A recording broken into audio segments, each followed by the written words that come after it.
welcome to Cover Story. Well, we're at the end of a very tumultuous year, and I have with me one of my favorite guests, author, commentator, thought leader, Gurcharan Das. He's also former CEO of Procter and Gamble, and he's out with his latest book, Another Sort of Freedom. In fact, it's a book that makes you think. It's got a lot of anecdotes, something for everyone, whether you're interested in politics, whether you're interested in the way business runs, or just the philosophy of life. So, welcome, Dr. Gurcharan Das. Welcome to this conversation, and congratulations on the book. I really enjoyed reading it. Thank you. To begin with, you're also a child of the partition, in the sense you were born in 42. You've seen partition. The book begins also, but a little bit about, the lessons you learned of life. You write about your parents, your childhood, and your parents, bothly, a little bit about your father and mother and the two themes that, you grew up with, the two themes of life, the philosophies. But he didn't push me in any direction. He just kept reminding me of that. And the best way I can illustrate that is that when I was 4.5 in KG, kindergarten, and we were in Lahore, this is 1947 March. I had just finished KG, and I came home sporting a report card. And my mother saw me smiling, and she was at the door, and she said, did you stand first? My father was nearby, standing behind her, and he said that was the wrong question. Ask him what he likes about school. Does he like to draw? Does he like stories? Does he like poems? Who are his friends? And so very early on, this idea of making a living and making life got embedded in me and remained a theme of life. And I think what my father was trying to say was that, each of us, human beings, need to have eventually some purpose in life. And we have to find it, our own purpose. We're not like Mozart, who at the age of 3 knew that he was a musical genius. But we stumble through life and we try and find it. So in some ways, my life has been stumbling. I've been stumbling through life with these two themes of my mother and father, trying to, make sense of the world and finding a purpose. There's a lovely line in the book which says, it really stayed with me, which says, most of the shadows are cast by you standing in your own sunshine, which kind of talks. Yeah. But I also, like to tell our viewers that, one of your first book, or you're the author of one of the best-selling books, is The Difficulty of Being Good. That's, I think, sold 250,000 copies. You do talk about the lessons. You said this is not an autobiography, but a memoir. So some of the early memoirs taught you, the lessons you learned from being bad. If you can recall any one of those lessons that has stayed with you through your life. Well, the one, if you talk about an example of the difficulty of being good, it is again that same year, 1947, only it's now January. And I'm in KG in Lahore, and in that KG class, we all have a pencil box. Those 2 Anna pencil boxes in those days, with 2 pencils and 1 eraser in it. And I noticed that every kid has a pencil box, except the kid next to me. He has none, and he's always borrowing my pencils, and I don't like that. But he's poor. And that's why he's a Muslim boy. His name is Ayan. But the boy who sits in front of me is the richest boy in the class. And he has 2 pencil boxes. And one of them is this 2 Anna one, but the other one is made in England. It's red and shiny. And so one day at recess, everybody leaves the classroom, and I'm alone, left behind, and I take the pencil box, 1 pencil box from the rich kids' table, and put it on the poor kids' table. And so when the recess is over, everybody returns. The rich kid returns and sees, and he says, "Who stole my pencil box?" And the teacher gets worried because he's the richest kid in town. I mean, in the class. He's the only one who comes to school in a car. And we all walk to school. And so everybody stands up, and she goes around the class asking each person who stole the pencil box. And when it comes to Ian's turn, he says, "Yes, there's a pencil box on my table, and it's not mine, and I didn't take it." And nobody believes him, of course. And then it comes to my turn, and that's when I should have said, I did it, but I'm frozen in temporary insanity, and I don't rescue poor Ian, who's led in front of the class by the teacher, who thinks that he's the guilty one. And just when Ian is about to be punished, I don't know quite what, she's going to, hit him on the ruler with a ruler or something. And just when he's about to be punished, he turns to me and he says, I didn't do it. Why don't you speak up? Well, that moment still comes back to me in a nightmare, after all these years. And Priya, a few months later, I don't know what happened. All I can say is that there was some absurdity here about life, which I did not understand. Here I was trying to do something good, a kind of socialist gesture of creating equality, and I ended up hurting the person I was trying to help. But let's go a few months forward, and it's now August 1947. It is partition, and we are Hindus, and Lahore has been declared as part of Pakistan, and we have to flee for our lives. And as we flee for our lives, I remember now, we are waiting, that we are in a train at the railway station, and I look out the window of the train. The train has been waiting forever.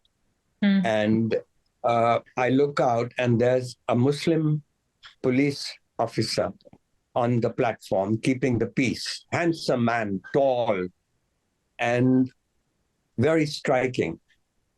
And suddenly, out of nowhere, come two Sikh teenagers, and they stab him from the back with kirpan.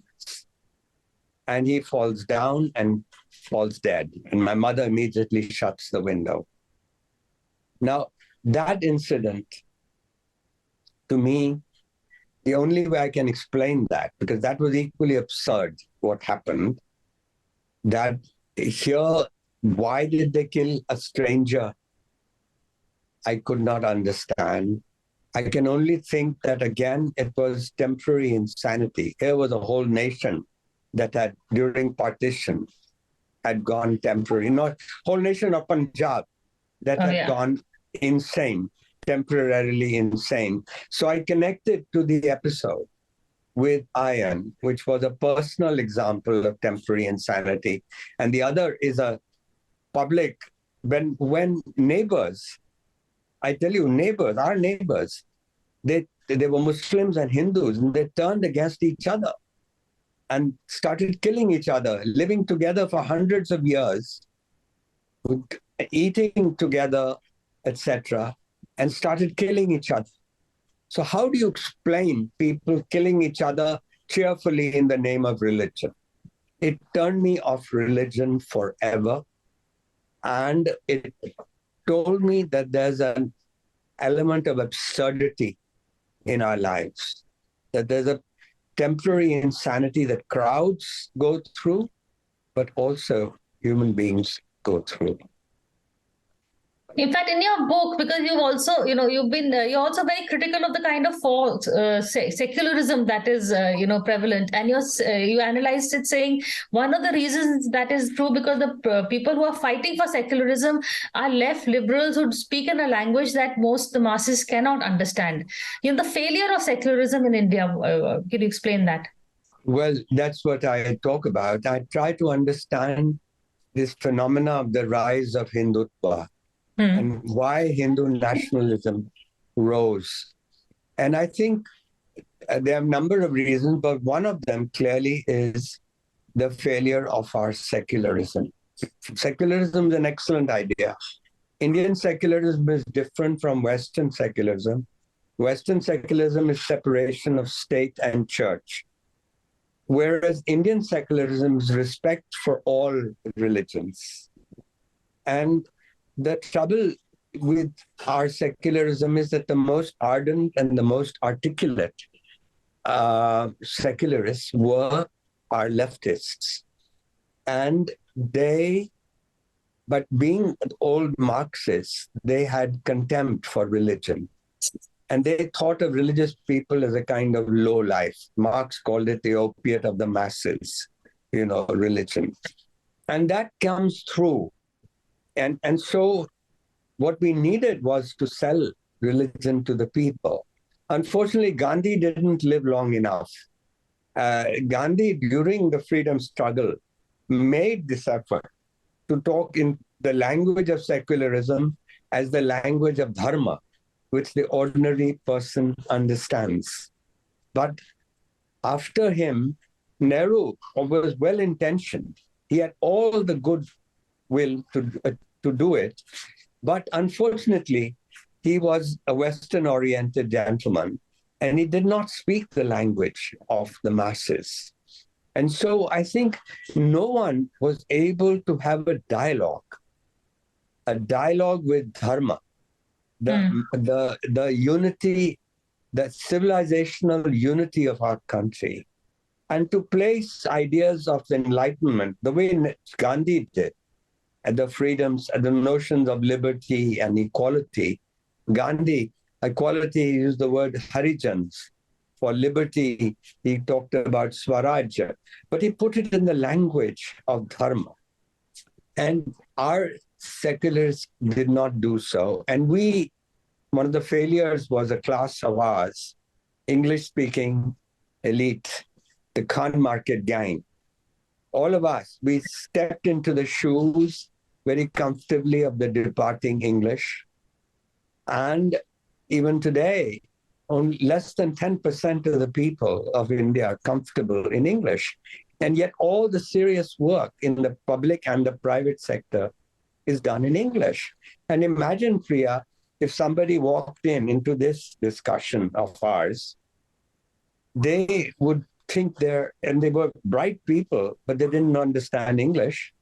One of the 90%, they would think they're deaf in their own country. Imagine after 75 years being deaf in your own country. Right, and you write that also, and that is actually one of the bits that really stands out.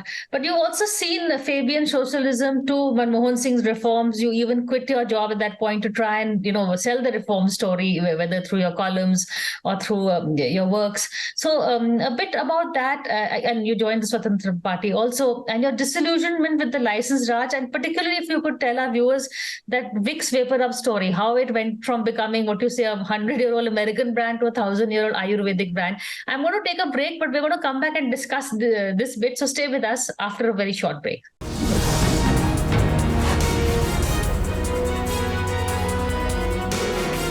Hello and welcome back to a cover story conversation with Gurcharan Das. We're here discussing his new book, very aptly called Another Sort of Freedom, a memoir by Gurcharan Das.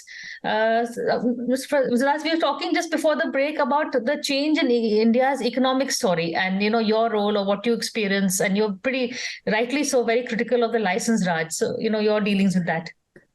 Well, like all young people at those days, I was a socialist. I was an admirer of Nehru, and I in a very strange way, after doing philosophy at Harvard, I got a job selling Vicks Vapor Rub. And one year there was a flu, and we sold a hell of a lot of Vicks.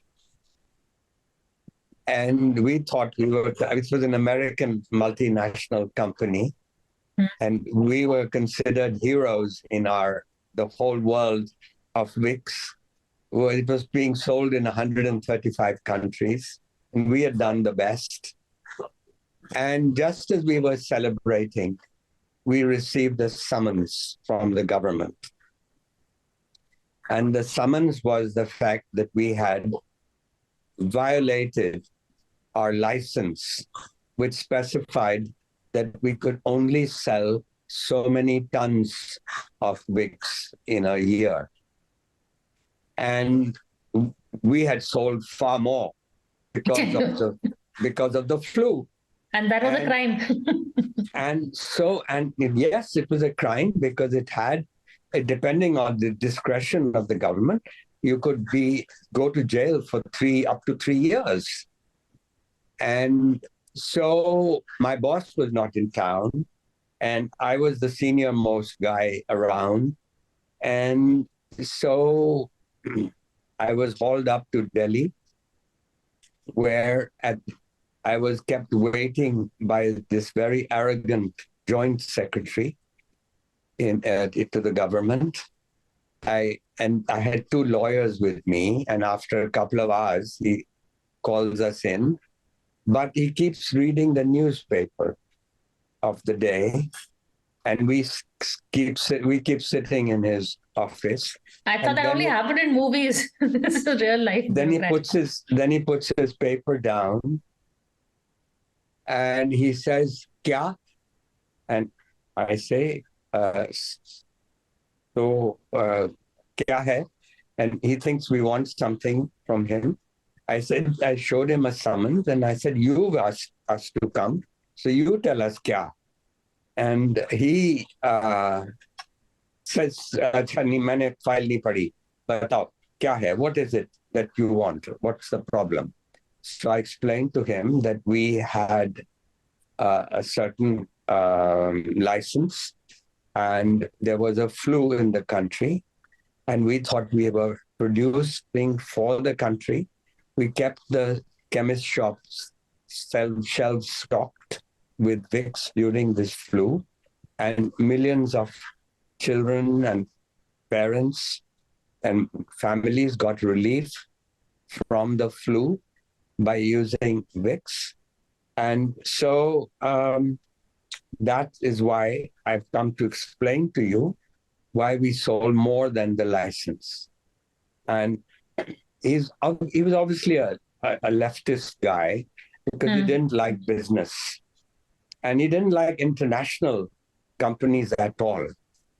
And he thought we were all crooked. And so he says, "Acha, maine sun liya hai, but you have violated the law. And the law will now take its course. And frankly, you're all crooks in the private sector. And I want to make an example of your company to everybody." And, I'm shivering at this point, and the lawyers are shivering at this point. And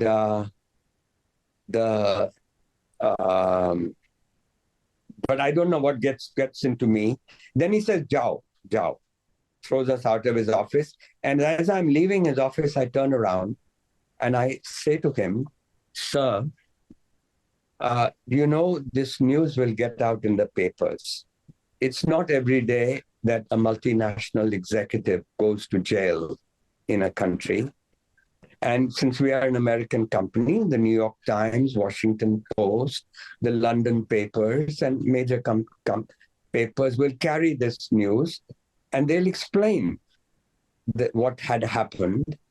And I said, "How do you think our country will look in the eyes of the world what will they say about our prime minister?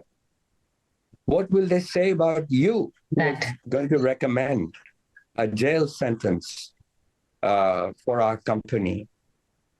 And he said, "Are you threatening me?"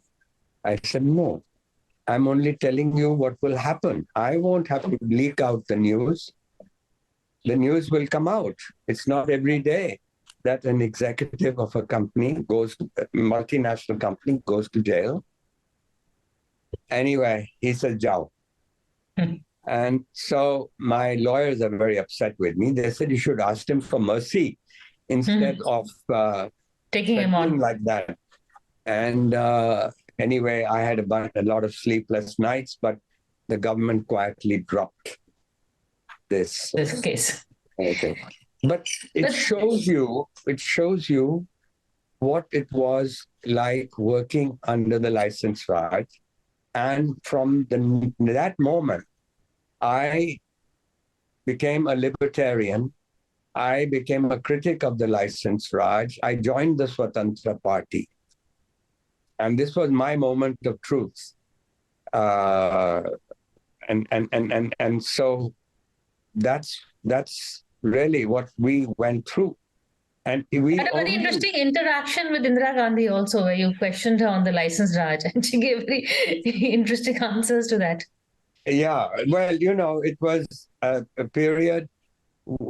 This is her second term, and it's after the emergency, and she's slowly sort of beginning to at least have a dialogue with industry. And one of these industry dialogues, I was invited to Delhi, and that's where this interaction took place.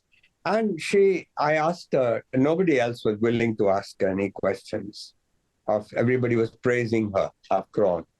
She was Prime India. Minister. And Indira was India, and Indira was India those days.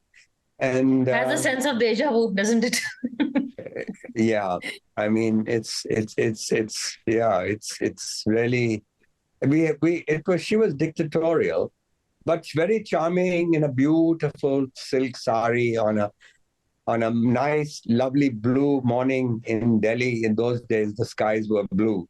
And she's talking about the virtues of the license Raj. And I asked these uncomfortable questions. I won't bore you with that. But my main point was that she was still defending the license Raj. And it was only in 1991 that we got our economic independence. We didn't get our full independence in 1947. Only we got our political independence. But soon after, thanks to socialism, Nehruvian socialism, which became life. Nehru wanted a socialist society, but the bureaucracy gave him a command economy and a license Raj. And that finally came to an end in 1991 when we got our economic freedom. But meanwhile, we had sacrificed 2 generations of our country, of young people who could have had opportunities, and they did not have. And she did it all. I mean, it was done all in the name of the poor. And if you see the statistics, it did very little. Garibi Hatao did very little for the Garib. In fact, you, from your writings, you were pretty critical, I think, of maybe the economic policies of the Nehru era and the Indira Gandhi era. You welcome Manmohan Singh's liberalization. What do you think of the now? You've been critical of demonetization, but overall, how do you see the current government doing on economics?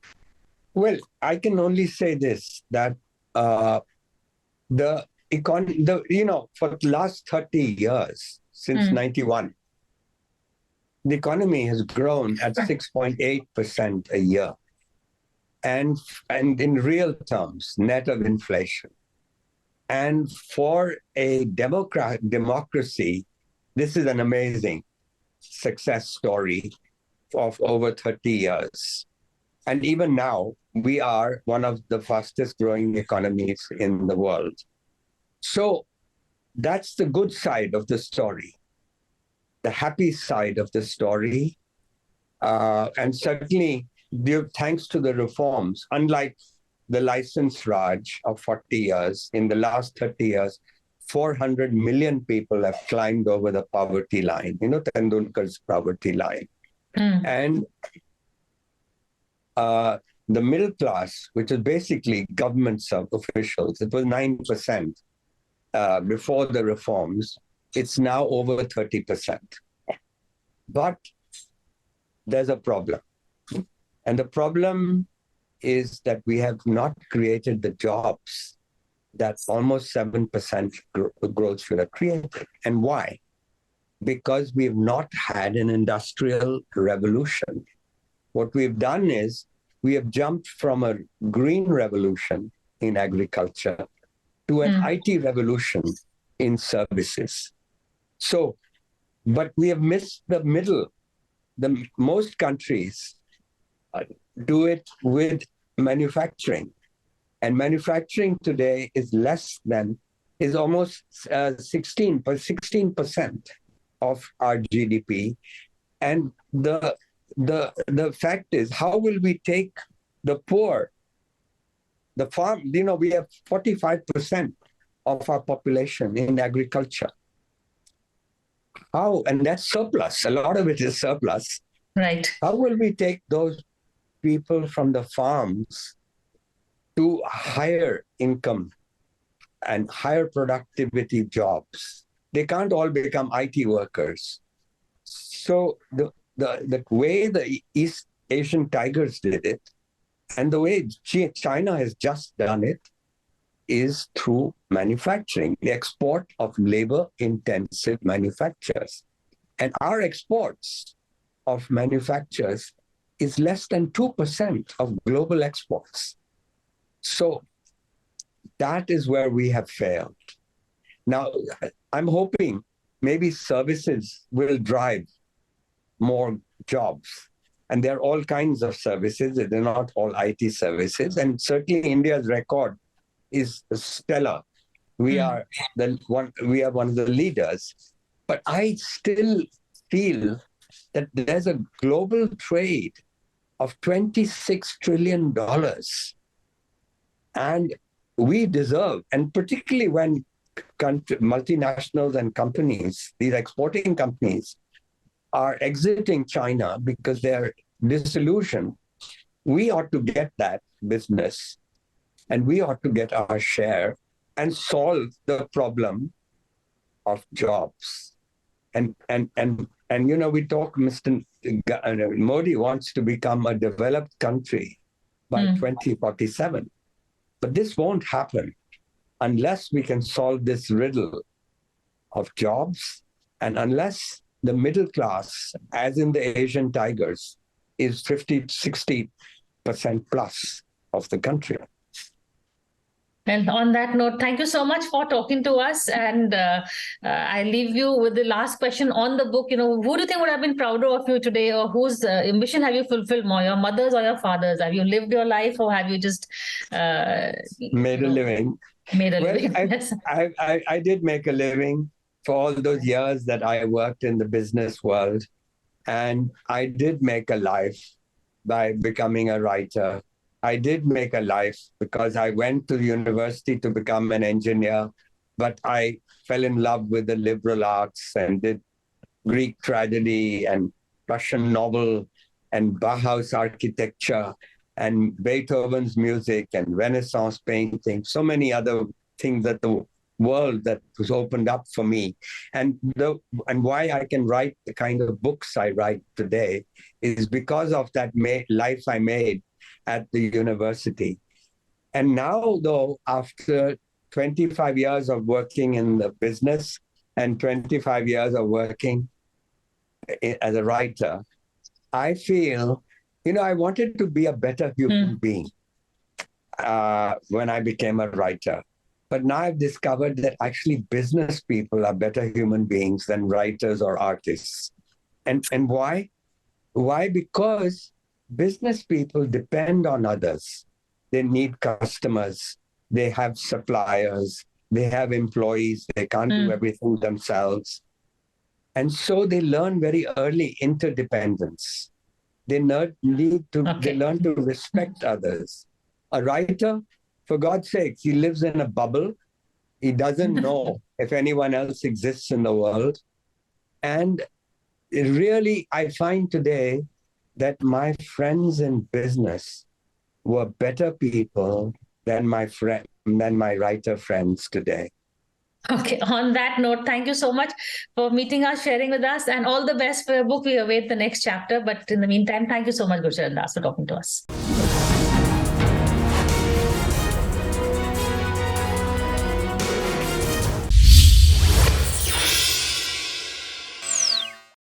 For more such videos, subscribe to the NewsX YouTube channel, hit the bell icon.